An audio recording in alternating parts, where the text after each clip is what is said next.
Ada yang di 72 jam atau Wow, 3 hari. Jadi baru makannya itu 3 hari kemudian. oke.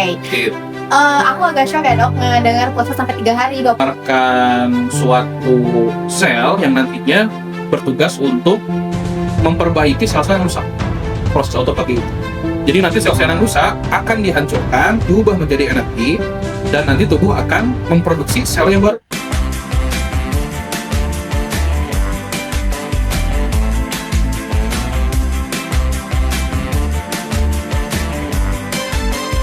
Sobat KSM, selamat datang kembali di KSF Talks, di mana kita bisa ngobrol santai mengenai klinik sehat Margasari, topik yang sedang hangat dan juga mengenai kesehatan. Di sini kita akan ngobrol-ngobrol mengenai puasa. Sobat KSM, kita setiap tahunnya ini menjalani puasa, itu ada Sobat KSM juga yang sering berpuasa sunnah mungkin, tapi dari kebanyakan kita tidak tahu apa yang terjadi di dalam tubuh kita ketika berpuasa. Kemudian apa aja sih jenis puasa, manfaat puasa, dan apa aja yang harus kita tahu mengenai puasa itu sendiri. Dan hari ini kita akan mengupas tuntas mengenai puasa secara mendalam bersama dengan Dr. Noval, dokter umum dari Klinik Sehat Margasari. Halo Sobat KSM, saya Dr. Muhammad Noval Ibrahim, dokter umum di Klinik Sehat Margasari. Dok, terima kasih udah meluangkan waktunya ya. Sama-sama. Untuk kita bisa membahas mengenai puasa. Kadang dok, karena orang tuh puasa ya puasa aja gitu, nggak tahu ya apa yang sebenarnya terjadi di tubuh. Terus kadang puasa itu mereka cuma karena kewajiban, tapi nggak tahu manfaatnya. Nah, mungkin masih banyak termasuk aku ya dok ya belum tahu banyak mengenai manfaat dari puasa itu sendiri. Dan mungkin ternyata puasa tuh banyak banget ya jenis-jenisnya. Oke, kalau gitu kita langsung aja mulai dari pembahasan pertama atau pertanyaan pertama mengenai manfaat. Kita mulai dari definisi kali ya. Definisi puasa secara fisiologis dok. Karena kan kalau secara agama mungkin ya mungkin banyak ya yang udah tahu karena banyak yang diajarin juga. Tapi secara fisiologis belum dok. Boleh dong di-share secara fisiologis puasa itu apa sih?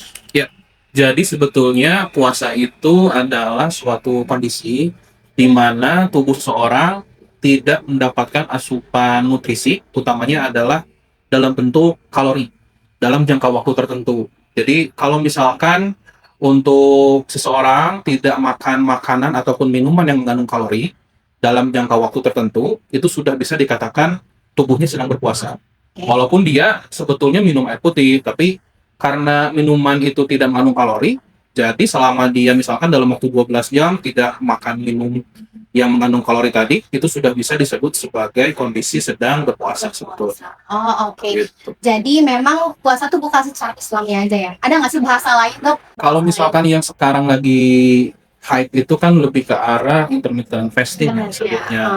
Jadi secara bahasa ya puasa itu kalau di luar negeri di kalangan internasional disebutnya fasting. Fasting. Oke. Oke.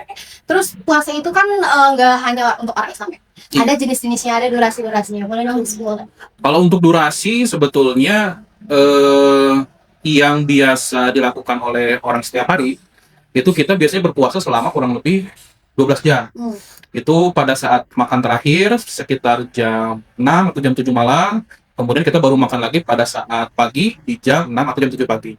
Jadi pada saat malam itu selama 12 jam sebetulnya kita selama tidur itu kita juga sedang berpuasa dalam tanda kutip. Selama tidur itu. Selama tidur itu 12 jam. Kemudian yang sering dilakukan oleh orang-orang seperti intermittent fasting.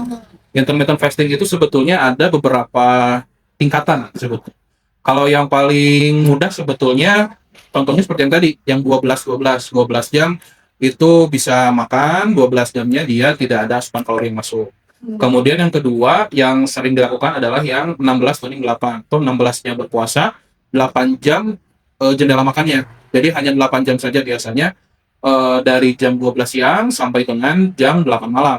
Biasanya seperti itu. Kemudian ada juga yang berpuasa 24 jam intermittent fastingnya. 24 jam. 24 jam. Jadi baru makannya itu sesuai dengan misalkan sekarang makannya jam 6 sore, berarti mulai nanti makan lagi besoknya jam 6 sore lagi. Oke. Itu 24 jam. Kemudian tingkatan selanjutnya ada yang 36 jam. 36 jam itu berarti 1,5 hari. Jadi makannya misalkan di jam 6 sore sekarang, berarti nanti makannya adalah besok lusa pada saat siang hari jam 12. Kemudian yang saat ini paling lama itu ada yang di 72 jam atau 3 hari. Jadi baru makannya itu 3 hari kemudian. Oke. Gitu. Aku agak shock ya dok ngedengar puasa sampai 3 hari 24 jam. Itu tuh maksudnya peruntukannya untuk orang-orang yang apa sih puasa sampai gitu? Terus emang tubuhnya kan gak masuk asupan sama sekali ya? Itu apa yang terjadi di tubuh gitu? Jadi kalau misalkan yang ditangkapnya itu adalah puasa seperti puasa orang muslim pada umumnya, itu tepat. Oke. Jadi puasanya itu kan tadi tidak ada asupan kalori, baik itu makanan ataupun minuman. Jadi tetap boleh untuk minum minuman seperti air putih, ataupun juga kopi ataupun teh yang 0 kalori. Oh. Gitu, itu tetap masih boleh sebetulnya untuk orang-orang yang berpuasa. Apalagi sekarang sudah ada bantuan dengan pemanis 0 kalori juga, seperti stevia contohnya. Itu juga tetap masih bisa dikonsumsi. Kemudian peruntukannya untuk apa? Jadi pada saat berpuasa ini kan kita tidak ada asupan kalori sama sekali, sehingga tubuh akan mengambil sumber energinya dari tempat yang lain. Ya. Nah, jadi nanti yang akan diambil pertama itu biasanya adalah karbohidrat dulu. Karbohidrat sebagai cadangan energi. Karbohidrat itu banyak disimpan di dalam hati, kemudian juga dalam otot, dalam bentuk glikogen namanya. Nanti setelah cadangan itu habis, tubuh akan mencari asupan nutrisi yang lain, yaitu dari lemak. Nanti akan diproseslah lemak-lemak tubuh itu untuk menjadi energi. Setelah lemak, baru nanti akan mengarah kepada protein-protein tubuh. Kemudian pada saat mana tubuh itu mengambil lemak, pada saat kapan tubuh itu mengambil protein, itu biasanya kalau misalkan tergantung sih beda-beda setiap orang. Kalau misalkan makin banyak proporsi lemak dalam tubuhnya, berarti nanti yang akan habis duluan itu kan berarti akan diambil dalam lemaknya dulu. Tapi kalau misalkan badannya kurus, badannya kecil, itu biasanya cadangan lemaknya tidak banyak. Jadi lemaknya akan lebih cepat habis dan nanti akan berlanjut ke protein. Jadi orang-orang yang sebetulnya dengan kondisi tubuh yang tidak terlalu besar badannya, itu tidak disarankan untuk berpuasa terlalu panjang. Kalau misalkan yang badannya besar, ingin cepat untuk pembakaran lemak, itu bisa dibantu dengan berpuasa sampai 36 atau 72 jam tadi. Oke, jadi sebenarnya puasa yang sampai panjang gitu tuh direkomendasi buat orang-orang yang mau diet mungkin maksudnya gitu ya? Bisa juga seperti itu Rekomendasinya. rekomendasinya tuh. Manfaatnya apa sih dok kalau sepanjang itu puasa selama itu? Jadi Apakah ada racun yang keluar? Atau pertama mengobati sih apa? memang untuk orang yang tadi berlemak yang berlebihan, Ya, itu akan pembakaran lemaknya akan lebih efektif, apalagi kalau dibarengi dengan olahraga. Ya. Itu akan lebih cepat lagi pembakaran lemak. Kemudian untuk orang-orang yang memiliki penyakit diabetes mellitus, penyakit kencing manis, itu juga bagus untuk berpuasa, tetapi memang tidak disarankan untuk yang terlalu lama. Kalau yang punya diabetes, karena dilakukan apalagi sambil minum obat, nanti malah terlalu rendah gulanya. Tapi puasa itu sendiri sebetulnya membantu dalam proses yang disebut dengan mengembalikan sensitivitas insulin. Jadi orang yang punya kencing manis itu dia mengalami resistensi insulin, terutama untuk yang diabetes mellitus tipe 2 kencing manisnya. Nah, itu tubuh itu menghasilkan insulin yang nantinya akan berperan sebagai kunci untuk memasukkan gula dalam darah menuju ke dalam sel. Kalau orang yang punya diabetes, si kunci ini rusak, Ya. yang tempat buat masukin lubang kuncinya. Nah, kalau puasa, si tempat untuk masukin kuncinya tadi itu akan lebih baik, akan diperbaiki oleh tubuh. Sehingga insulin sebagai berperan sebagai kuncinya tadi, dia bisa tuh untuk ngebuka kunci tersebut untuk memasukkan gula dalam darah ke dalam sel tadi. Nah, itu tujuannya kenapa orang-orang yang punya diabetes bagus juga tuh untuk berpuasa. Kemudian disarankan juga sebetulnya untuk semua orang, bukan hanya orang muslim, tetapi untuk seluruh umat manusia, itu bagus juga untuk berpuasa. Kenapa? Karena tubuh itu ada yang disebut dengan proses autofagi.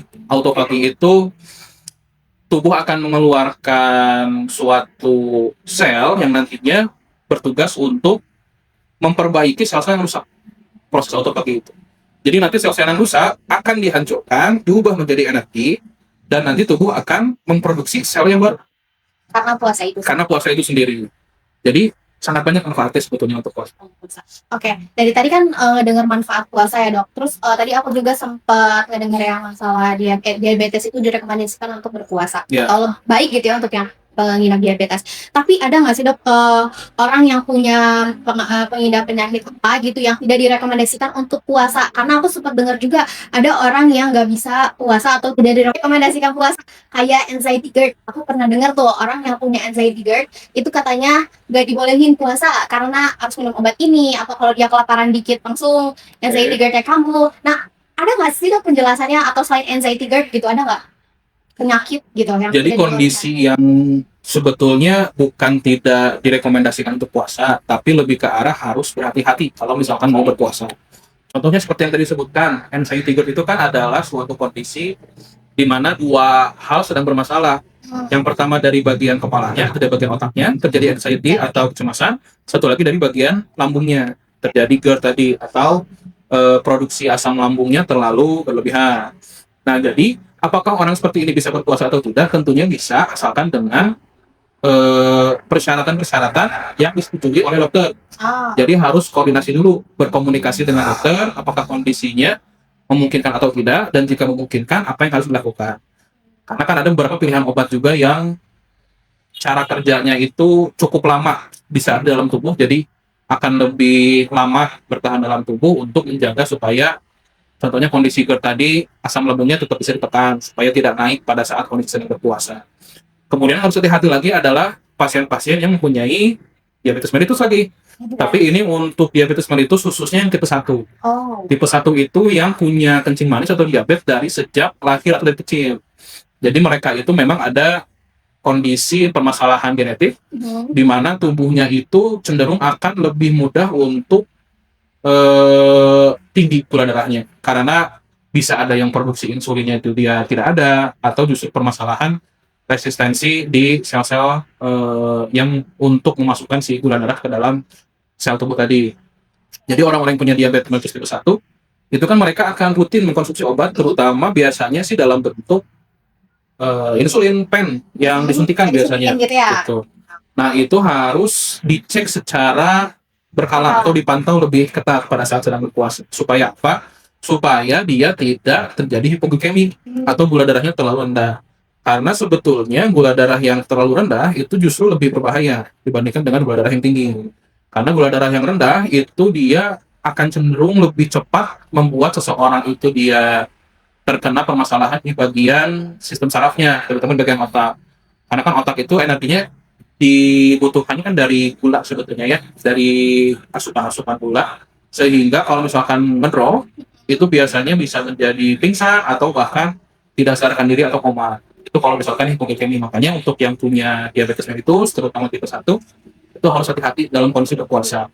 Kemudian tentunya orang-orang seperti lansia, kemudian juga wanita yang sedang hamil, itu juga harus hati-hati pada saat kondisi sedang berpuasa. Bukan berarti tidak boleh, tetapi harus dalam pengawasan yang lebih ketat dibandingkan dengan orang normal pada umumnya. Oke, jadi buat yang tadi yang punya anxiety GERD, yang punya diabetes mellitus tipe 1, lansia, ibu hamil, menyusui mungkin gitu Ya, ya. betul. Menyusui itu harus dalam rekomendasi dokter atau pantauan dokter ya. Mungkin Iya. jadi sebelum mau puasa itu ngobrol dulu kali ya sama dokternya. Konsultasi dulu sebaiknya. Konsultasi dulu. Nah, jadi sobat KSM, kalau misalkan di sini ada yang punya anxiety GERD atau diabetes mellitus tipe 1 atau ibu hamil, menyusui, lansia, silakan untuk dikonsultasikan dulu sebelum berpuasa. Apakah baiknya puasanya seperti apa, harus minum obat apa, gitu ya dok ya. Ya, betul. Oke, jadi aku agak sedikit salfok ya dok. Kalau lapar dan puasa itu sebenarnya apa sih bedanya? Kan karena kalau lapar itu karena kita belum makan gitu ya.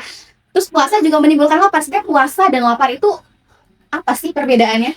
Oke, perbedaannya terutama dari niatnya yang pertamanya. Karena kalau puasa kan kita sudah merencanakan kita akan kondisi tidak memakan makanan ataupun minuman dalam jangka waktu sekian jam. Kalau lapar itu munculnya kan bisa tidak menentu. Oke. Terutama kondisinya kalau misalkan tubuh itu sudah tidak mendapatkan asupan nutrisi kalori dalam jangka waktu yang cukup panjang. Itu disebut dengan lapar. Kemudian yang membedakan lagi adalah puasa itu kita lebih bisa dikontrol. Kita lebih bisa untuk mengontrol diri, mengontrol dari segi emosionalnya gitu ya kalau misalkan dalam kondisi sedang berpuasa. Karena memang kita dari awal sudah ada niatan ya saya memang tidak akan makan ataupun minum dalam jangka waktu sekian jam. Tapi kalau lapar karena munculnya bisa mendadak sehingga dia juga bisa mempengaruhi ke emosional seseorang. Jadi lebih mudah tersinggung ataupun juga kondisi-kondisi yang berhubungan dengan psikis lain. Oke, jadi yang lebih ketara lagi mungkin kalau lapar itu kita kadang nggak diniatin untuk bisa lapar gitu ya. Tapi kalau Ya, puasa kan kita niat hari ini mau puasa betul. gitu ya dok ya. Tapi memang sometimes kalau lagi puasa itu muncul lapar Ya, tuh. karena nggak ada masuk asupan gitu ya. Makanan. Tapi berarti puasa bisa jadi lapar, lapar belum tentu puasa. Ya, Gitu betul. ya mungkin ya secara garis besarnya.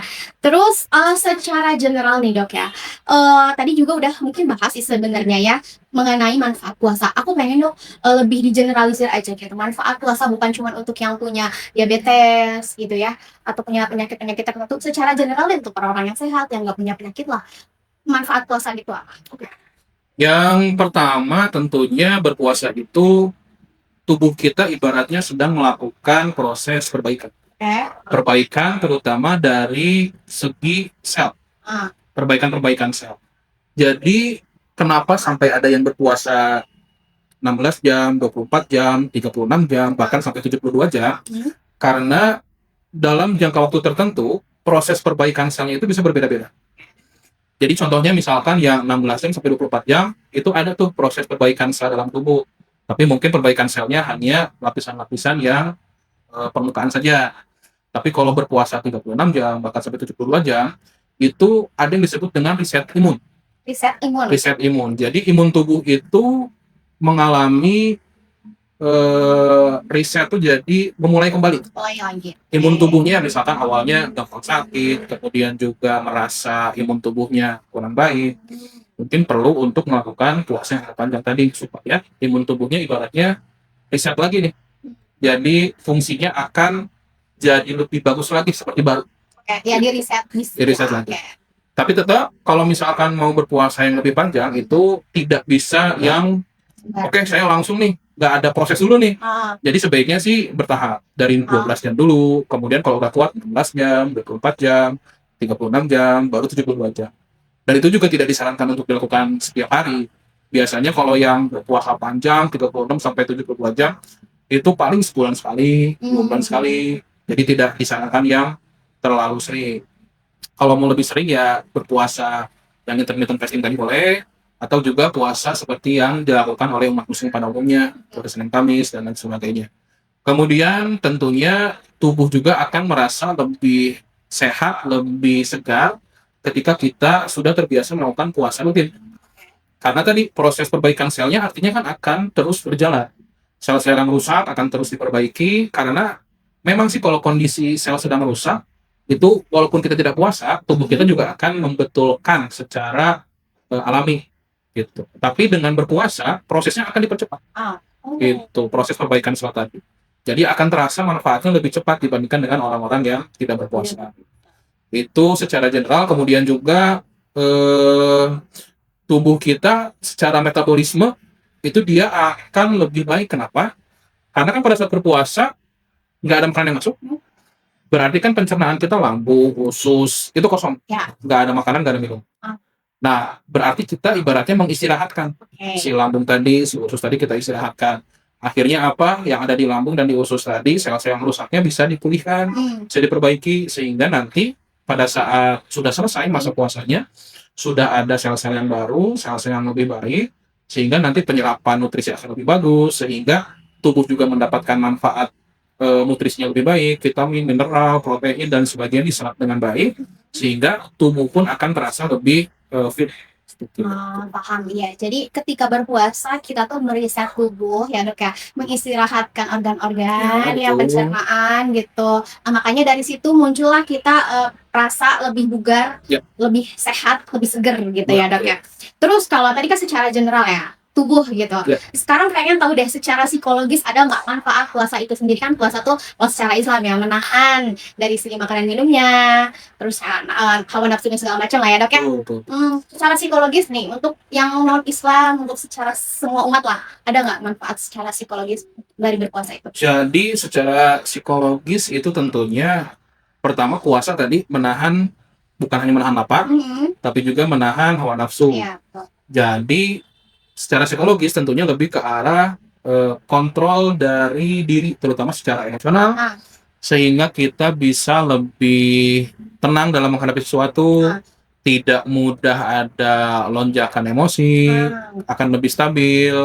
Jadi mempelajari yang disebut dengan self control. Ya, Nah, itu salah satu fungsi secara psikologis dari berpuasa. oke.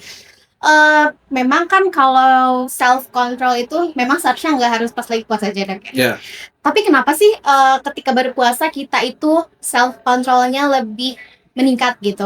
Kan kalau mungkin ya secara Islam karena memang kan kita kayak lagi puasa, ya. berkata pengennya yang baik-baik, takutnya puasanya nggak diterima kayak gitu-gitu kan ya. Tapi untuk untuk yang tidak mempercayai bahwa ketika berpuasa itu harus berkata yang baik, harus menjaga hawa nafsu misalkan gitu. Nah, itu gimana sih dok maksudnya gitu? Jadi kalau dalam kondisi berpuasa, tadi kita kan sudah mengingatkan dari awal memang kita tidak akan makan dalam periode waktu tertentu. Ah, Itu tentunya yang pertama perlu yang disebut dengan hmm, niat yang benar-benar penuh gitu. ah, Jadi pertama harus komit, mm, harus konsisten. ah. Nah, itu juga akhirnya akan membentuk pembiasaan diri Oh, gitu. Jadi diri diri kita tuh seperti sedang berlatih oke. ketika sedang berpuasa. Mau itu yang lagi kondisinya puasanya itu untuk orang muslim Ah, ataupun juga non muslim.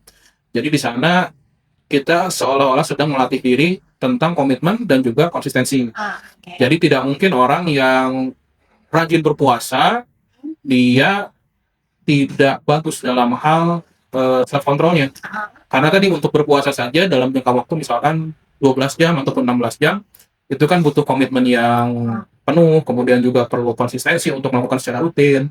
Jadi baik itu muslim ataupun non muslim, hal-hal tersebut bisa mendapatkan manfaat. Oke, jadi memang berarti ya kalau lagi puasa itu kan kita niat nih, hari ini pengen berpuasa, nggak makan ini, nggak minum ini, misalkan Iya. gitu. Nah dari situ mungkin muncul dari self controlnya yang jadi secara general kontrol dirinya bukan cuma masalah makan dan minum, tapi ke emosional Tuh. gitu ya dok. Dan Iya, bukan betul. cuma secara Islamnya aja Ya. gitu ya. Tadi kan kita juga sempat bahas ya, kalau puasa itu bikin badan lebih bugar, meriset kembali gitu. Tapi kalau secara fisiologisnya dok, apa yang terjadi di tubuh gitu pas lagi puasa? Kenapa sih puasa itu tadi tadi itu meriset, mengistirahatkan organ gitu ya? Nah yang terjadi secara fisiologis itu apa sih dok? Jadi pada saat berpuasa itu ada peralihan sumber energi. Mm-mm. Peralihan sumber energi. Kita sumber energi utamanya itu adalah karbohidrat. Oh oke. Karbohidrat itu contohnya dari nasi, Mm. kentang, makanan-makanan manis, Ah, gula. Nah, itu oke. semuanya mengandung karbohidrat Karbohidrat. atau glukosa artinya Oke. ya untuk yang paling simpelnya, yang paling sederhananya. Mm. Nah, ketika berpuasa itu dulu yang akan dihabiskan. Dihabiskan di tubuh. Dihabiskan dalam tubuh karbohidratnya tadi karena Oke. sebagai sumber energi utama. Ah, Nanti kalau misalkan sudah habis, pertama kan yang akan dihabiskan itu yang kita makan dulu tuh oke. pas sahur. Yang pas sahur. Kita makan sahur, nah itu nanti energinya akan dipakai makanan-makanan kita pada saat sahur. Oke. Setelah itu habis, nanti tubuh akan beralih ke sumber energi yang sudah tersimpan dalam tubuh kita, Contohnya. yang disebut dengan glikogen. Oh, oke. Glikogen itu tadi banyaknya di bagian hati dan juga otot. Jadi kalau misalkan kita mau banyak cadangan energinya, Mhm. berarti kita kan nggak mungkin membesarkan hati kita ya, maksudnya secara harfiah gitu. Iya iya iya. Nah itu kan nggak bisa gitu, kita justru malah jadi penyakit kalau ada pembesaran hati. Nah makanya harus kita lakukan dalam besarkan otot-otot. Itu adalah tempat yang baik untuk cadangan lemak, cadangan glikogen tadi. Hmm. Nanti setelah cadangan glikogennya habis, barulah beralih ke lemak. Makanya kenapa kalau misalkan untuk yang ototnya banyak kan itu dia ototnya besar itu nggak terlalu banyak lemak ya, artinya kandungan dalam tubuhnya. Mhm. Jadi mereka akan fokus untuk menghabiskan energi yang ada dalam otot, yaitu glikogen tadi. Mhm. Kalau misalkan yang gendut, yang besar badannya, berlemak, itu dia ototnya akan lebih kecil Oke, karena lemak tadi. karena lemak tadi, sehingga glikogennya akan lebih sedikit sebetulnya cadangannya dibandingkan dengan orang yang ototnya banyak besar gitu. Jadi nanti yang akan dibakar lebih dulu itu akan lebih cepat bakar lemaknya sebetulnya. Karena tadi prosesnya setelah energi tadi habis masuk ke bagian lemak. Nah, nanti lemaklah itu yang akan dibakar dan lain sebagainya. Kemudian kalau misalkan pada saat proses bakaran lemak ini juga itu sebetulnya nanti tubuh itu dia juga akan menyasar kepada sel-sel yang sudah rusak. Mhm. Sel-sel rusak ini juga akan dihancurkan oleh tubuh dan dibuat menjadi energi juga. Oke, sel-sel yang udah Sel-sel yang rusak rusak. tadi. Jadi yang disebut autofagi tadi yang sudah sempat saya sebutkan. Nah, itu adalah proses tahapan-tahapannya. Dan nanti kalau misalkan itu sudah habis juga, misalkan semuanya sudah dihancurkan, lemak-lemaknya sudah habis, baru nanti akan masuk ke penghancuran dari protein. Oke. Biasanya makanya prosesnya kan kalau misalkan orang nih nggak makan sekian lama, dari besar nanti dia akan kurus dulu, lemaknya hilang semua, Aha. nanti akan menjadi kakinya kecil, tangannya kecil, karena proteinnya diambil, otot-ototnya juga jadi mengecil akhirnya. Gitu. Oke, Seperti jadi itu. tadi urutannya pertama itu dari penghabisan apa tadi? Karbohidrat dulu. Ya, Karbohidrat, terus nyusul ke lemak, habis lemak baru protein. ya Aku udah. juga sempat ini dok, sempat juga aku baca-baca kalau puasa itu disarankan untuk lebih banyak makan makanan yang berprotein. Ya, Benar nggak sih? betul. Kenapa? Karena protein itu akan lebih lama untuk dicerna oleh Karena tubuh. ya, jadi kita lebih kuat gitu. Jadi kita kenyangnya lebih lama. Jadi oh. Kalau disebut lebih kuat, tentunya karena protein yang kita makan adalah sumber untuk pembentukan otot. Oke. Jadi kenapa disarankan protein lebih banyak? Karena nantinya akan digunakan untuk membentuk otot, dan juga proses pencernaannya atau mencerna makanannya itu, protein itu akan lebih lama dibandingkan dengan karbohidrat.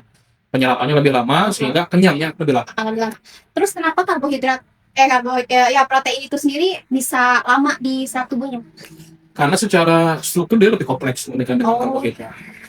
Jadi sebetulnya kita juga bisa sih untuk karbohidrat juga ada yang proses dicernanya itu lebih lama. Kita bisa melihat ke arah pertama glycemic index. Glycemic index itu adalah kadar gulanya lah ibaratnya. Kalau kita makan makanan tersebut, gula darah dalam tubuh kita akan naik seberapa cepat. Ketika naiknya cepat, artinya itu dicernanya cepat. Contohnya kayak gula pasir, gula-gula seperti itu, atau nasi putih. Nah, itu lebih mudah untuk dicerna oleh tubuh sehingga lonjakan gulanya akan cepat. Glycemic indexnya tinggi. Kalau yang glycemic indexnya rendah, itu dia akan lebih lama dicerna oleh tubuhnya juga. Sehingga lonjakan gula darah juga tidak akan terlalu tinggi. Contohnya beras merah. Beras merah, beras porang, beras. Sekarang juga ada beras hitam ya, jadi itu kandungan seratnya lebih tinggi dan kandungan gulanya itu lebih rendah. Oke, berarti rekomendasi buat sobat KSM kalau sahur itu baiknya nasi merah. Ya, kalau misalkan untuk kita juga lebih lama ya untuk kenyangnya, lebih lama, dan tetap harus makan karbo misalnya, pilihlah nasi merah. Itu rekomendasi nih sobat KSM buat ngerasa kenyangnya lebih lama gitu ya. Itu dia rekomendasiinnya karbonya pakai nasi merah gitu ya dok. Nasi merah, nasi apa tadi lagi hitam? Ada Beras hitam, beras porang, kayak gitu.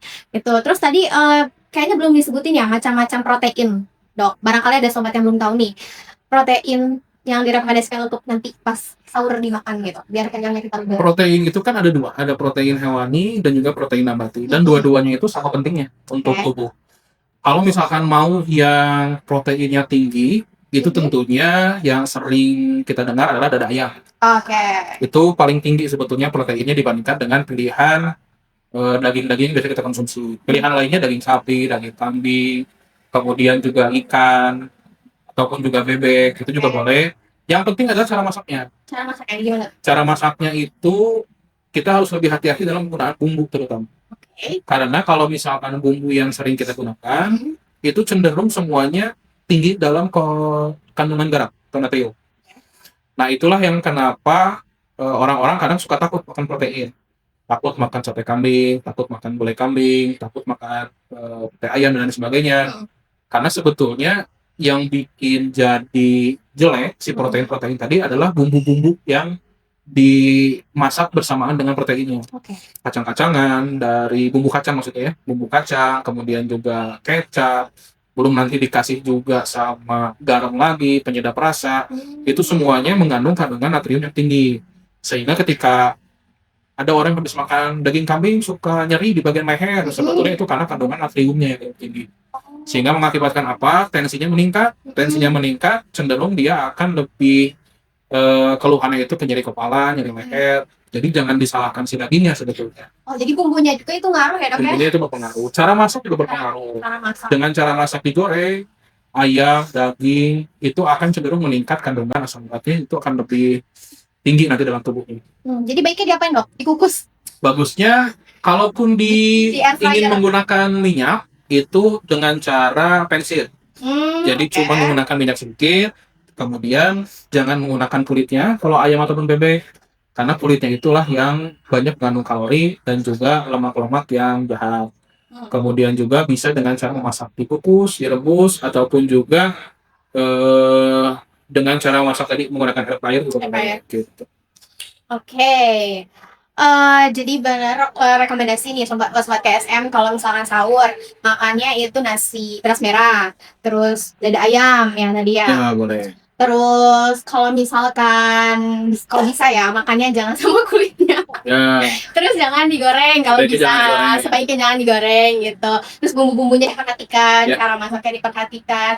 Spill dong dong menu favorit sahur apa? Dari Kalau kecil sampai sekarang. yang sering dikonsumsi sebetulnya lebih ke ayam.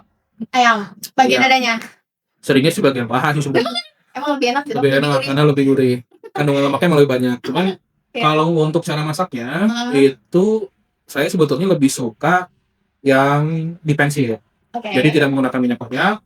Atau karena kebetulan di rumah ada air fryer, biasanya kita pakai air fryer Air fryer. juga. Gitu. Oh ini nih, lebih baik mentega atau margarin atau minyak? Sebetulnya mentega sama margarin kan Mirip-mirip. 11-12 ya. Ya, antara minyak deh. Paling gitu. kalau misalkan untuk minyak, mentega dan Minyak sebagainya, kelapa tapi bukan olive oil. itu ada titik bukan titik lidih juga ya sebetulnya. Jadi dengan kondisi suhu tertentu, minyak tersebut bisa berubah menjadi minyak yang jahat. Kalau apa? Kalau misalkan suhunya terlalu panas. Oh. Makanya kalau misalkan ingin menggoreng makanan-makanan yang harus matang secara sempurna, contohnya menggoreng ayam, ingin memasak daging, itu tidak disarankan menggunakan mentega atau margarin sebetulnya. Karena mentega atau margarin itu suhu yang dibutuhkan untuk merubah si mentega margarin itu menjadi jahat itu lebih rendah dibandingkan dengan minyak kelapa tadi. Kalau minyak kelapa misalkan dia berubah jadi zat yang karsinogenik, kemudian juga yang menjadi lemak jahat, itu ibaratnya di 200 derajat Celcius misal. Kalau mentega atau margarin itu hanya di 70-60 derajat itu dia sudah berubah menjadi minyak yang jahat. Gitu. Oh, okay. Jadi kalau misalkan ingin memasak makanan yang perlu suhu yang tinggi, tidak disarankan menggunakan mentega atau margarin. Oke. Jadi better mana? Mentega atau minyak? Tergantung dengan memasak apa dan cara memasaknya gitu ya. Gitu. Jadi kita nggak bisa disuruh milih mending minyak atau mentega. Ya. Tergantung masaknya kayak gimana. Tergantung memakan apa, memasak. Nah, gitu. Terus balik lagi nih ke topik puasa ya dok. Aku punya satu pertanyaan. Puasa itu bisa berbahaya apabila tidak dilakukan sesuai dengan kebutuhan. Oke. Contohnya karena ingin cepat turun berat badannya, akhirnya puasanya ekstrim. Biasanya padahal cuma puasa 12 jam sampai 16 jam, ini malah berpuasa sampai 24 hingga 36 jam. Itu bisa berbahaya. Bahayanya apa? Pertama dehidrasi, karena kan kita pada saat berpuasa tidak makan dan tidak minum untuk orang muslim kan ya. Jadi dehidrasi, kemudian juga kekurangan nutrisi, kekurangan energi, jadinya lemas, kemudian juga akhirnya malah bisa merusak justru, bukan malah bagus ke tubuh. Gitu. Oke, dok. Jadi intinya puasa itu bisa berbahaya kalau misalkan kita tidak disesuaikan dengan kemampuan tubuh. Ya, betul. Gitu ya maksudnya. Oke, terus ini agak sedikit mundur lagi ke topik puasa dan penyakit. Apa sih pengaruh puasa terhadap penyakit itu gitu dok? Oke, jadi pada saat berpuasa itu pertama tubuh itu kan dia akan berkompensasi ya, akan menyesuaikan diri. Tubuh itu akan menyesuaikan diri. Untuk yang punya penyakit-penyakit tertentu seperti gula darah tinggi, diabetes, itu dia ketika berpuasa akan lebih ibaratnya mengistirahatkan tubuh. Insulin yang dihasilkan pankreas itu tidak akan terlalu sering dikeluarkan, sehingga tubuh bisa lebih beristirahat, terutama kerja pankreasnya bisa lebih diistirahatkan. Kemudian juga tadi gerbang untuk memasukkan gula darah ke dalam selnya itu bisa diperbaiki dalam kondisi puasa. Kemudian yang punya penyakit hipertensi pada saat puasa, selain tubuhnya mengalami reparasi, perbaikan, pada saat berpuasa kan kita mengontrol diri, mengontrol dari amarah, hawa nafsu dan sebagainya, sehingga tensi cenderung akan lebih turun. Untuk yang punya hipertensi, karena lebih kalau yang punya tensi ketika dia biasanya sih orang-orang yang mudah marah biasanya ya. Jadi ketika emosinya lebih terkontrol, tentunya tensinya juga akan bisa lebih diturunkan. Oke, menarik banget ya. Ini Gitu. tentang orang yang punya darting Ya, itu bisa berpengaruh juga untuk memperbaiki tensinya. tensinya, betul. Gitu. Kemudian juga sebetulnya untuk yang punya penyakit mah, lambung dan sebagainya, itu sebaiknya sih seharusnya dari jauh-jauh hari sudah dilatih sebetulnya sebelum masuk ke bulan puasa. Karena jangan sampai menjadi suatu alasan, oh saya punya GERD, saya punya penyakit dispepsia, penyakit lambung, jadi nggak bisa berpuasa. Sebetulnya tubuh itu diciptakan oleh Tuhan sudah dalam kondisi yang sempurna. Jadi tubuh itu akan menyesuaikan diri. Ketika kita melatih tubuh kita untuk bisa berpuasa, maka nanti justru yang awalnya punya mah akan sembuh dengan berpuasa. Nah, Karena tadi dilatih tubuh. oh, Gitu. Tapi ya tadi tidak bisa yang langsung secara ekstrim, harus bertahap, pelan-pelan dulu. pelan-pelan supaya tubuhnya menyesuaikan. Gitu. Oke, jadi buat yang punya mah, GERD, yang penyakit-penyakit yang rentan kalau berpuasa, jadi selain rekomendasi dari dokter, selain konsultasi dari dokter, tapi harus berlatih dulu sebelum masuk Ya, ke sebaiknya berlatih. sebaiknya berlatih. Jadi betul, supaya tubuh kita lebih menyesuaikan, gak shock gitu ya dok ya, ketika berpuasa yang di bulan Ramadannya gitu. Terus dok, kan kalau misalkan ini ya, kalau misalkan ada nih banyak nih orang yang rutin tiap pagi berolahraga, misalkan lari sekian kilometer gitu, jogging atau ya nge-gym misalkan gitu. Kan yang aku rasain ya dok ya, kalau misalkan mau lari, mau olahraga lah, itu tuh perlu ada asupan dulu ya dok ya. Kalau aku, karena aku darahnya rendah dok, jadi kalau misalkan mau berkegiatan berat contohnya olahraga, itu harus ada asupan dulu. Nah gimana sih dok tipsnya buat orang-orang yang memang suka olahraga tapi tetap bisa fit berpuasa gitu kan? Oke. Jadi yang pertama merubah waktunya. Waktu apa? Jadi dari Ngapain? olahraganya yang biasanya pagi, sebaiknya mendekati jam 2. Oh gitu, jadi dipindah Jadi ke sore dipindahkan gitu ya? ke sore. Dan sebetulnya dalam kondisi olahraga berpuasa, Mm-mm. terutama untuk yang ingin diet, ingin menurunkan berat badan, Mm-mm. itu lebih efektif dalam kondisi berpuasa gitu. Oh. Jadi ketika tubuh sudah kan akan buka ya, saya sarankan untuk olahraganya pada saat berbuka. Jadi tubuh itu sudah diambil sumber energi karbohidratnya, sudah diambil sumber energi lemaknya, Mm-mm. kemudian dipakai lagi sama kita untuk berolahraga, maka proses pembakaran lemaknya akan lebih cepat lagi Oh gitu. dalam kondisi berpuasa itu. Jadi memang disarankannya pada saat menjelang berbuka puasa. Selain itu, yang kedua adalah untuk mencegah hal-hal yang tidak diinginkan. Karena misalkan ternyata terlalu over olahraganya, atau sebelum olahraga ternyata memang kurang tidur, begadang, capek kerja, tapi tetap pengen berolahraga. Akhirnya pada saat olahraga terlalu lelah, sehingga bisa menimbulkan kan bisa ke arah pusing, seperti mau pingsan. Iya betul. Nah itu pada saat menjelang buka, dia akan lebih mudah kita untuk jadi puasanya tetap selesai, Ah, tapi pada saat berbuka kita bisa langsung minum minuman yang manis. ya oke. Jadi kalau misalkan lagi pusing kenapa udah mendekati ke buka gitu ya? Ya, jadi kalau di pagi udah kayak gitu kan akhirnya kita membatalkan puasa. Sedangkan kalau misalkan kita berpuasanya menjelang berbuka, jadi tidak terlalu jauh dengan waktu berbukanya, kita olahraganya dapat, puasanya juga dapat. Oke. Tidak harus dibatal. Gitu. Misalkan ada orang yang olahraganya sehari 2 kali dok, berarti mendekati buka terus pas habis terawih mungkin gitu ya? Kalau mau seperti itu boleh, tetapi memang kalau untuk olahraga di malam hari, kita biasanya ketika sudah selesai berolahraga, jantung itu kan dalam kondisi sedang dipompa. Sedangkan untuk istirahat, jantung itu butuh kondisinya lagi rileks. Jadi ketika olahraga malam hari, nanti waktu tidur bisa terganggu. Jadi kalau misalkan gitu ya? olahraganya terlalu malam, akhirnya jam tidur pun ikut lebih malam lagi. Misalkan setelah taraweh jam 8 memang olahraga lagi sampai jam 9 malam. Biasanya proses menuju jantungnya normal lagi, istirahat dalam kondisi istirahat, itu butuh jarak 1 sampai 2 jam. Jadi mungkin baru bisa tidur jam 11 malam. Wow. Nanti jam 11 malam baru bisa tidur, harus bangun lagi untuk sahur jam 3. Jadi waktu istirahatnya kan terlalu pendek. Jadi kalau saran saya sih disesuaikan lagi dengan kebutuhan kitanya, mau seperti apa, apakah memang tetap ingin berolahraga silahkan, tetapi dilihat lagi dari segi waktu dan juga kemampuan. Kemampuan tubuhnya balik lagi ya dok ya? Betul. Tapi kalau menurut aku agak ekstrim banget ya, kalau puasa kita tetap nge-gym atau tetap olahraga sehari 2 kali, apalagi itu waktunya deketan kan dari mau buka ke setelah tarawih Tuh. cukup ekstrim juga ya. Jadi kalau sobat KSM yang memang punya program berolahraga sehari 2 kali atau nge-gym sehari 2 kali, itu lebih baik disesuaikan lagi dengan keadaan tubuhnya, kesiapan tubuhnya gitu ya dok ya, karena cukup Betul. ekstrim juga gitu. Terus selain olahraga, kita itu hobinya tidur nih dok. Kalau aku ya, kalau kebanyakan tidur nih dok, pas lagi puasa tuh bikin lemes. Ya. Kenapa sih dok? Itu kayak kan maksudnya kan tidur tuh kan nggak ngapa-ngapain ya. Tidur tuh nggak beraktivitas, ya udah tidur gitu relax. Tapi pas bangun tuh lapar banget dan lemes. Itu kenapa dok? Karena tubuhnya jadi diajak untuk beristirahat ibarat. Oke. Jadi metabolisme juga menurun akhirnya karena tubuhnya dianggap sedang beristirahat gitu kita kondisinya oleh tubuh pada saat tidur. Metabolisme melambat dan akhirnya ketika bangun jadinya malah jadi lemas gitu. Oke. Kemudian juga kalau misalkan terlalu banyak tidur, biasanya nanti malamnya malah jadi susah tidur. Oh iya ya. Jadi siangnya tidurnya panjang, malamnya susah tidur.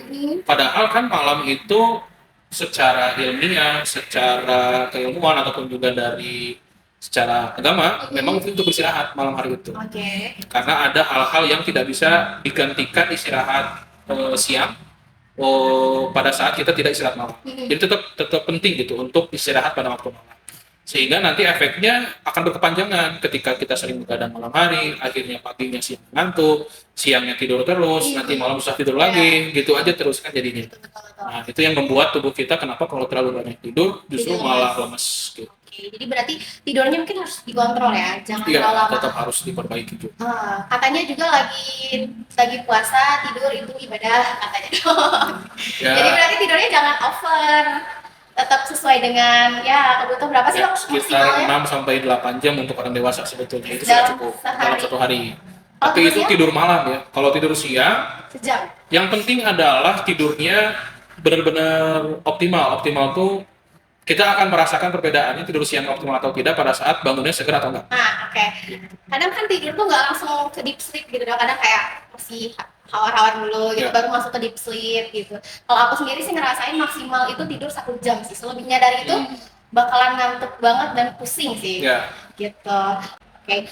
Terus untuk menutup obrolan kita hari ini nih dok, coba dong kasih tahu sobat KSM di luar sana rekomendasi habit atau tips habit yang membuat kita jadi lebih kuat, gak lemes. Pokoknya ngejalanin hari-hari puasa tuh kayak hari-hari biasa gitu Ya. ya. Selain tadi makan banyak makanan yang tinggi protein gitu. oke.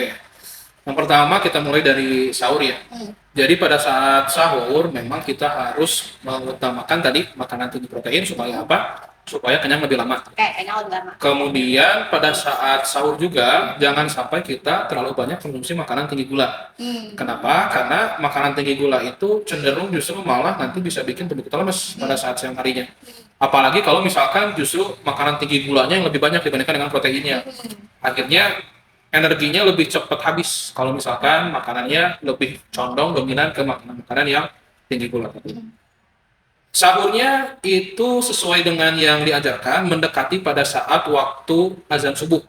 Jadi jangan azan subuhnya jam 4:30 misalkan, kita udah sahur dari jam 3:30.